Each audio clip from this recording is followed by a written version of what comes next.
بسم اللہ الرحمن الرحیم۔ میں ایک اور دلیل اس جاہل کو دکھاتا ہوں کہ سجدہ کرنا الگ چیز ہے اور پاؤں چومنا الگ چیز ہے۔ کسی بھی بندے کو کسی کو بھی سجدہ کرنا جائز نہیں ہے، لیکن اللہ کے ولیوں کو، بزرگوں کے قدم کو چومنا یہ بالکل جائز ہے۔ خود انہی کی کتابوں سے میں نے ثبوت پیش کیے ہیں۔ اب آئیے ایک اور ثبوت میں آپ کی خدمت میں پیش کرتا ہوں۔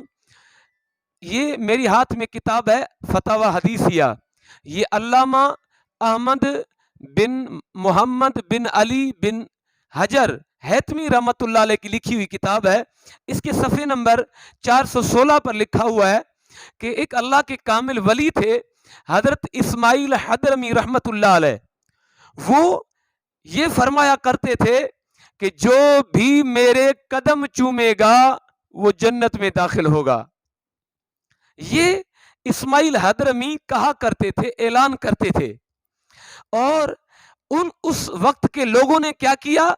بہت سارے لوگ اللہ کے اس کامل ولی کا دیدار کرنے آتے تھے، زیارت کرنے آتے تھے، اور جو بھی زیارت کرنے آتا وہ کیا کرتا؟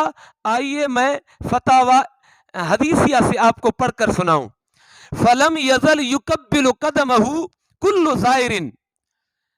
علامہ ابن حجر حتمی فرماتے ہیں جب یہ بزرگ نے فرمایا تو اس کے بعد جتنے بھی زیارت کرنے والے آتے تھے وہ آپ رحمت اللہ علیہ کے قدم کو چومتے رہتے تھے، قدم کو بوسہ دیتے رہتے تھے۔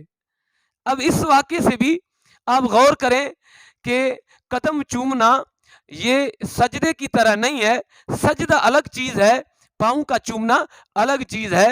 اگر یہ دونوں کو ایک چیز سمجھتا ہے جاہل قسم کا آدمی تو اب یہ ابن حجر حیتمی پر بھی یہ شرک کی فتویٰ لگائے، اور اسماعیل حضرمی رحمت اللہ علیہ پر بھی معاذ اللہ ثم معاذ اللہ شرک کی فتویٰ لگا کر دکھائے کہ وہ تو اعلان کرتے تھے کہ جو بھی میرے پاؤں کو چومے گا، قدم بوسی کرے گا، وہ جنت میں داخل ہوگا، اور لوگ اس کی بات پر عمل کر کے اس کے پاؤں کو چوما کرتے تھے۔